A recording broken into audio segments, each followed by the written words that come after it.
All right. So, let's see. So, give you sort of an idea of what we do and how we do it. Is we keep this as a very much an organic kind of discussion and podcast. So it's video and audio.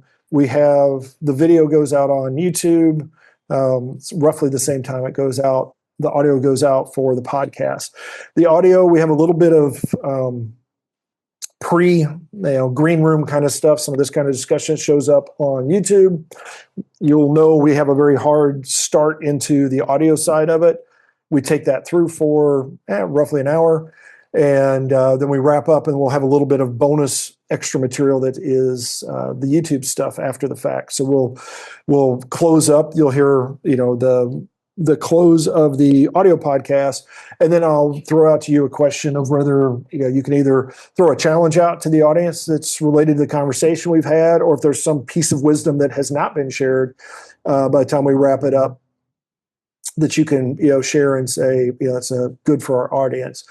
Audience is junior, mid, mostly mid-level developers, primarily with an entrepreneurial bent. So these are people that are out there starting their own business, side hustling, all of that, all of that good stuff. So they definitely are a mix between technology and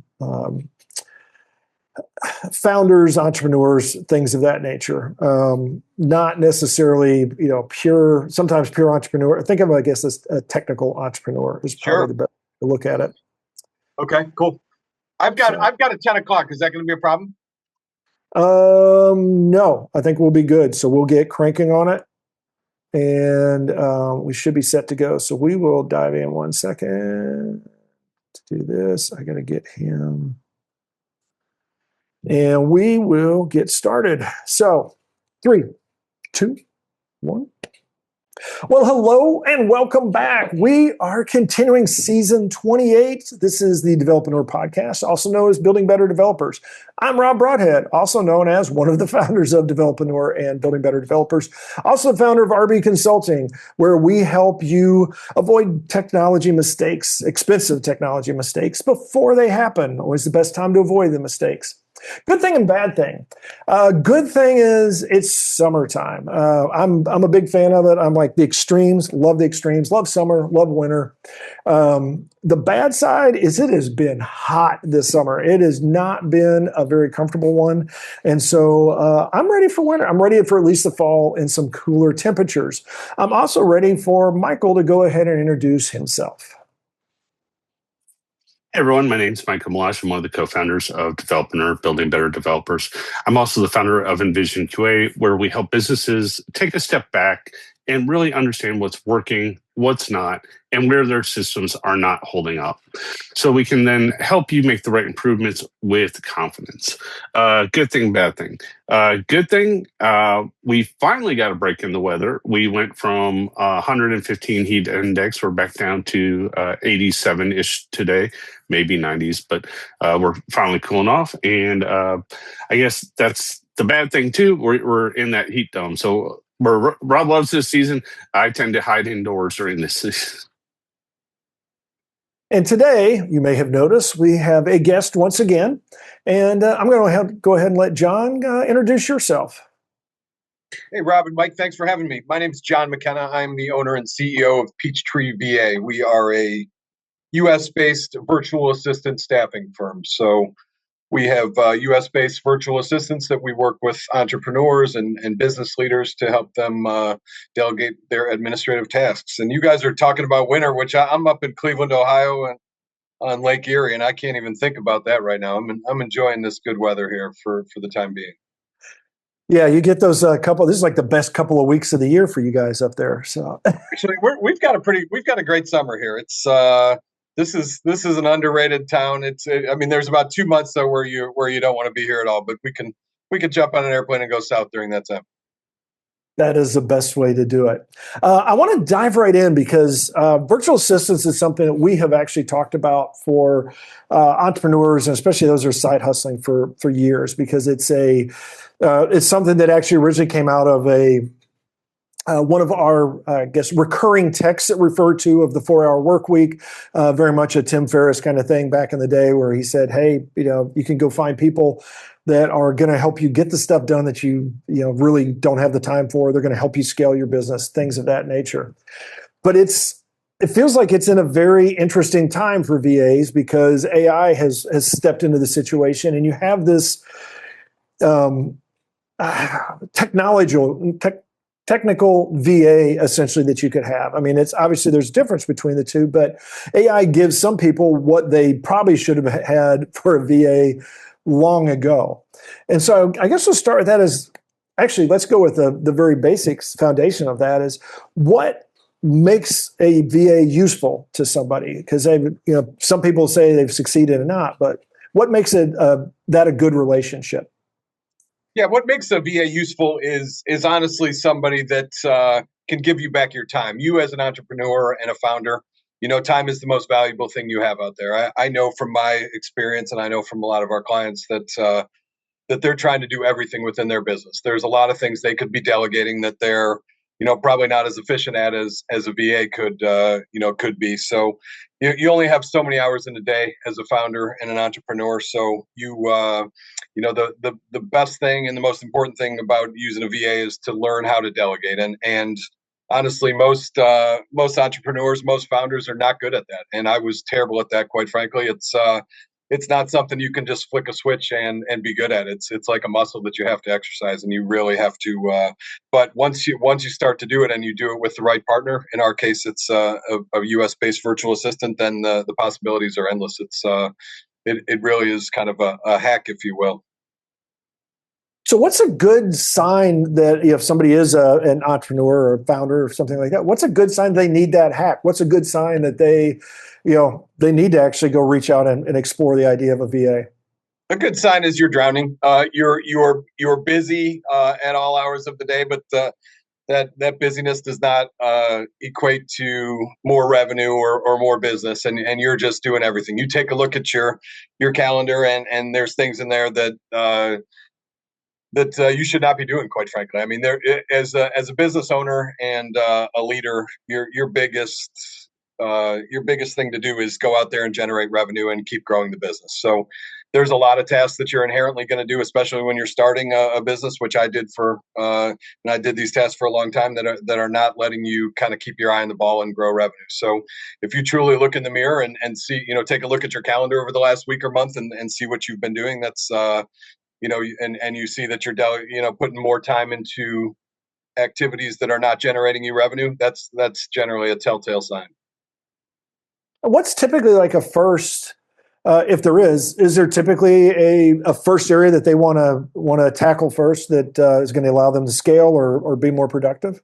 Yeah, everybody does things different and has different uses for it. I mean, it's the way we do it when we're meeting with prospective clients, and I would say 90% of them have never used a VA before, which is good and bad. The ones that have used one get it, and that's awesome. But if you haven't, I mean, we do a good job of walking you through, what your VA, we call it the VA wish list, what that would use. So honestly, it starts with, as I said, going through your calendar, looking at the last week, looking at the last month, and really being honest with yourself, saying, hey, this is a task that only I can do here. These are some tasks that I could certainly offload because they're just taking up time for me. These are some that I may be able to offload. And I mean, the beauty of our model here is you start with a U.S. based virtual assistant. You get to form that relationship with them. At the beginning, you're still gaining each other's trust. You guys are learning each other's cadences and how you work. So the more you develop that relationship, the better it is, and the more you're inherently going to offload to that assistant, because it's just naturally to the better job they're doing, the more you're going to trust them and be more comfortable delegating. So it's interesting. So I want to circle back. I want to continue this question, but I want to kind of circle back a little bit when you said the people that need you are the people that are drowning, that are busy, especially people that are starting out. But sometimes you have to convince people, and it's hard because from your perspective, it's like, oh, you shouldn't be doing this work. But from a business owner's perspective, it's like, why do I need to pay for this? Sure. So that's kind of the first part of that. And then to lead back into where Rob was going, when you work with the potential customers and you try to build that relationship, how do you avoid essentially taking bad habits, bad tasks, and essentially offloading them to a VA and wasting time and money doing things that frankly shouldn't be done? Yeah, those are awesome questions. I mean, I would start by saying, I mean, we do a very good job of just kind of showing you how our process works. We're not salesy saying you need this. You know, this is but every owner and myself included, when we started this, we can always do things better than anybody else can. You know how that goes. So, and that's totally understandable. And until you kind of realize how to let that go, then you're always going to be kind of stuck in that mode, and that's okay. We work with a lot of people that are stuck in that mode, and that's why sometimes the service doesn't work for everybody. But if you can, again, it's about establishing that relationship and gaining trust with your virtual assistant, and that's kind of where the magic happens. And we like to, honestly, I mean, we like to start small, and because there's no reason to kind of throw yourself into the fire and have somebody working 30, 40 hours a week for you if you don't know how to delegate. I mean, our best clients and our best success stories started at our kind of minimum package and just kind of grew and scaled from there. So that's that's something that we see all the time. What was the second question, Michael? I'm sorry. So the second question was, so as you build these relationships, as you start working with them to offload their tasks to the VA, how do you avoid taking bad habits, bad practices that they're doing and essentially multiplying them at a cost that you're handing off to someone else? Well, yeah, that's an awesome question. So our at least in our case, our U.S. based VAs are pros. I mean, these are people that they are highly vetted. I'd say about 1% of the applicants come into we actually hire as our VAs. So these VAs are extremely efficient. They've been doing this for a long time at a high level. I mean, so they are. I can tell you, as just from my experience, that I'm good at certain things in business. I'm not good at being in the weeds. And when my assistant gets in and does things that I need her to do, she can do it at a much more efficient and quick level. So I mean, there are, we can certainly give coaching and guidance as to how to break some of those bad habits, and that's what your virtual assistant will help you with. We also, I mean, what's cool about our model is we have a relationship specialist with each one of our client engagements that has worked with every client under the sun and has seen the pitfalls, have seen where things work, and have seen where things have not worked. So we're able to offer coaching and guidance there. But yes, it's no matter what business you're in, if you're an entrepreneur or a founder or somebody who's building a business, you're really not that unique. Everybody has faced these same problems, whether across all industries. So chances are we've seen it all. But there's certainly a lot of bad habits out there, as you mentioned, and yeah, the key is to kind of nipping those in the bud sooner than later, and just that helps you delegate efficiently. Excellent. I have one more, and I'll pass this back over to you, Rob. So, in the age of AI, we have basically it's evolving to the point where people are starting to use it as a virtual assistant or using it as a coach. How do you how do you position yourself to stand out from automated tools that are essentially taking over versus the human factor? That's an awesome question, and that's something that we've looked at. The last couple of years here, like how are we positioning ourselves with AI? I mean, this is our target clients are kind of those small businesses. There's millions of them across the country. Everybody, AI is not going anywhere. AI is here, and it's here to stay. But I would say 99% of these small businesses know they want to be with AI, but they don't have any idea how to use it. They're using it as a search engine.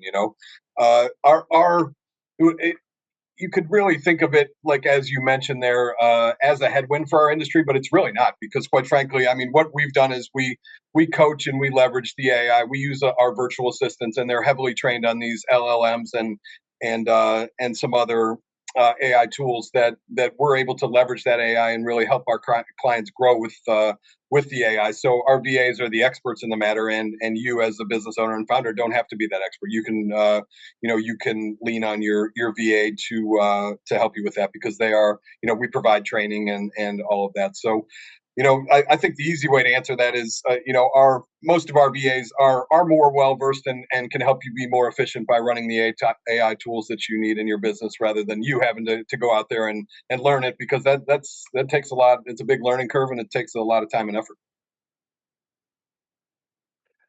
So one of the things you mentioned was U.S. based virtual assistants. What are and I'm assuming that means you're entirely, or at least mostly there. What are like sort of the pros and cons, I guess, of U.S. based versus maybe traditional Eastern Europe, there's Asia? kind of two lanes in the virtual assistant space. There's offshore, and then there's U.S. based. Offshore, and listen, both of them have their place. I use offshore assistants for a couple tasks like data entry and things like that, and they're great. I mean, obviously, a pro for an offshore would be the price point, which, I mean, you can get at an extremely low price point. Our service is obviously more expensive than that. With the con you're going to get with an offshore is, you don't really know what you're getting. I mean, it depends on what you need your virtual assistant for. If you're using it for data entry and simple tasks like that, by all means, that's probably the way to go. And we talk to a lot of clients like that, and we've got some great partners offshore that we refer that to. But we are U.S. based intentionally, because we like to think of our virtual assistants as true kind of thought partners, and partners in your business. These are people that you can have client facing. You can be confident in, and that if you need anything, I mean, there's not going to be any language barrier or anything like that. So I would say ours are much more heavily vetted. They're not taskmasters like more of the offshore, and they are critical kind of thought partners, if you will. So there's certainly a huge difference in price, and I think you kind of get what you pay for in this industry. But again, there's a time and a place for both, for sure. Now, do your VAs grow into different skill sets? Do you guys use them are they sort of a leverage point to go out if somebody, is it sort of the sky's the limit? So if a founder or CEO says, "Hey, I need to build a website, or I need to go find a CRM," do your VAs positioned to help grow and find for sure resources for that as well? Our matching process is kind of our secret sauce. So when a client comes to us, like, they have certain needs for their VA, and we figure out what tech stack they're using in that, and we match the VA based on their skill set, what they're familiar with in terms of what the client is using. But I mean, we've got over 100 virtual assistants across the country. So if somebody comes to us and they've got a certain niche technology that they're working with, we're able to go to our internal matching process and say, "Hey, who's doing this?" And we get client requests all the time, and that they may have something that outside of the box that they're looking to do. So there's just about every technology out there, and anything you can think of where all of our VAs are going to have some type of experience in that.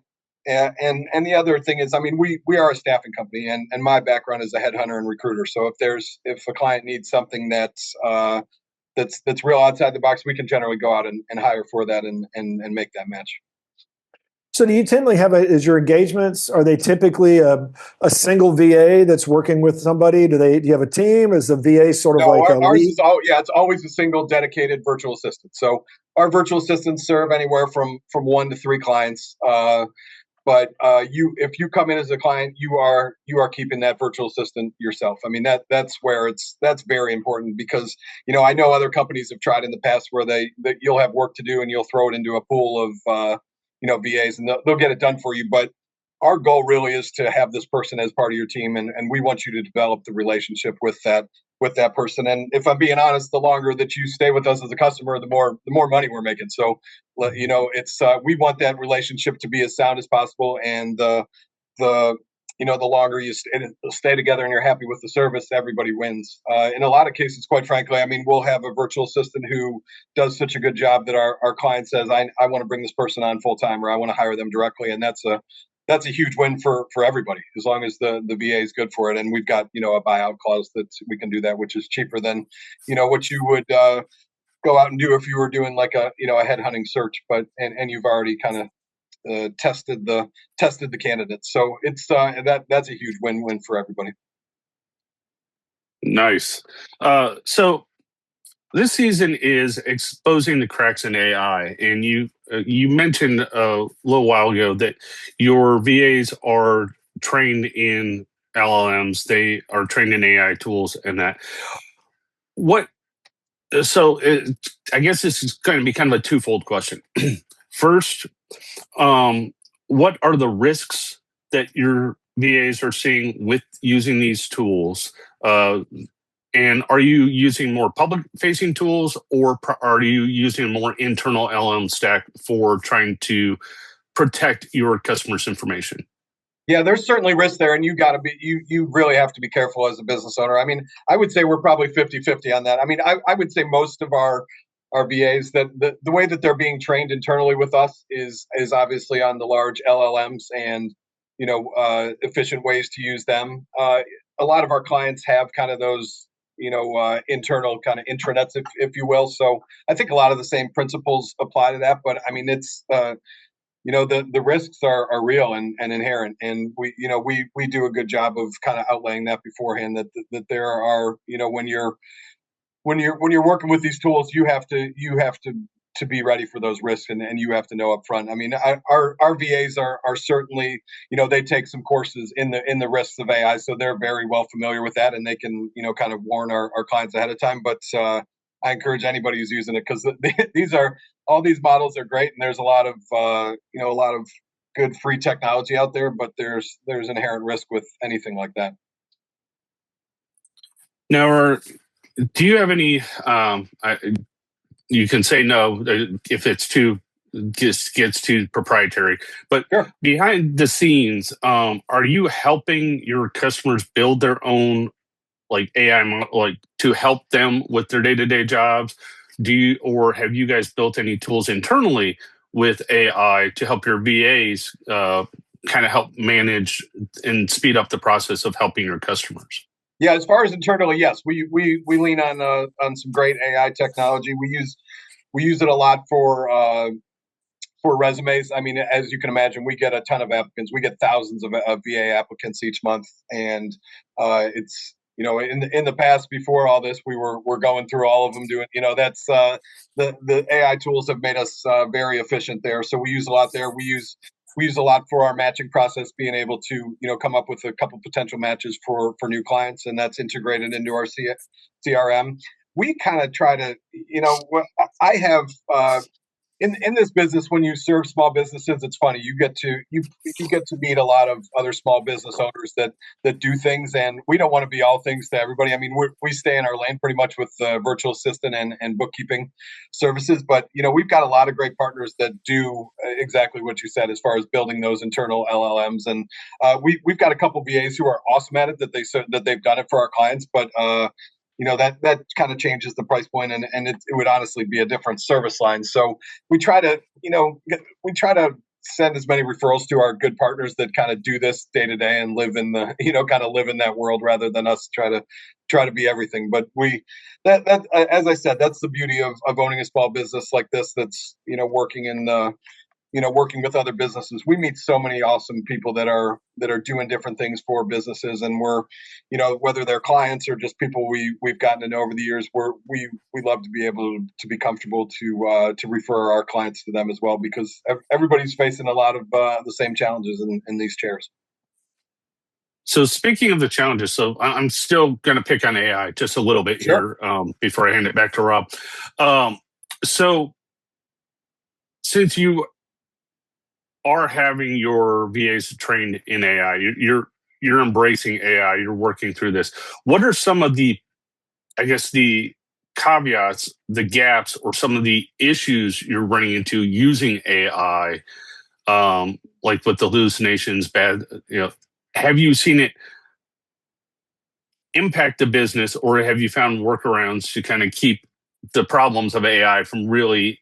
Well, I would say, Michael, our biggest thing is, we talk to a lot of potential clients that have never used a VA, and quite frankly never used AI. They'll get on a phone call with us and say, "Well, can AI do that?" And the answer for some things is certainly yes. The answer for most things is not, because there's still that human element involved, and once AI gets to the point where the human element doesn't need to be involved, then I think we're all in for all in for a little bit of a rude awakening. But we're certainly not there yet. But yeah, I mean, I think your question was geared a little bit more towards internal AI use. Is that kind of both? So internally, like basically, have you had any AI FUBARs that have impacted the customer experience? Basically, where you've caught it all internally, or you're working with the customer, maybe helping them with AI or internal with AI, and something went wrong, and it was AI's fault. And how did you handle that? Michael, I'm sitting at a big wood desk here, so I'm gonna knock on it. But we have not had any of those bars yet. But listen, we are we are very aware that can happen, and we're very cognizant of that. I mean, we see it happen. We've had clients that have had these issues with AI. We haven't had any ourselves, but it's a real thing, and it's something you got to be ready for and protect. I mean, you need good insurance. You need a lot of things because this is a change in landscape, and it's I mean there's a ton of risks out there. Let's switch gears a little bit and swing back to something you mentioned earlier, which is something we really haven't, I don't think we've ever actually discussed, which is what makes a good VA? What do you look for that it would be something that gives you that are qualities that you look for when you're hiring somebody for a VA position?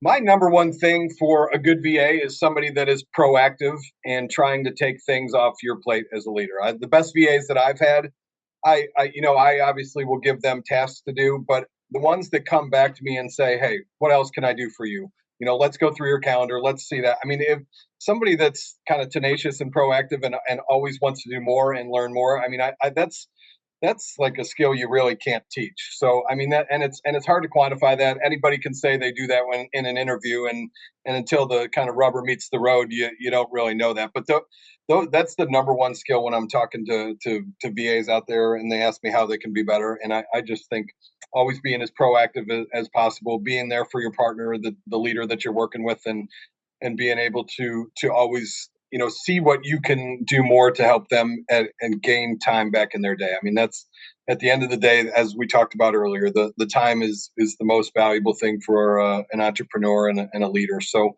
if your VA can be proactive and really learn your business as much as possible, and be able to help you offload things to them, I mean, that is by far for me the number one qualification, and what sets the great VAs apart.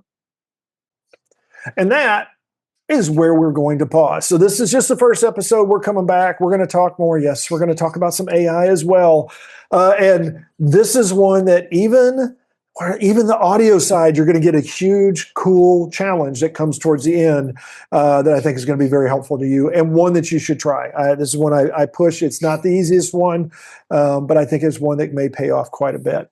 That being said, it's time for us to wrap this one up and get on with our life, virtual or real, however it is. Go out there and have yourself a great day, a great week, and we will talk to you next time.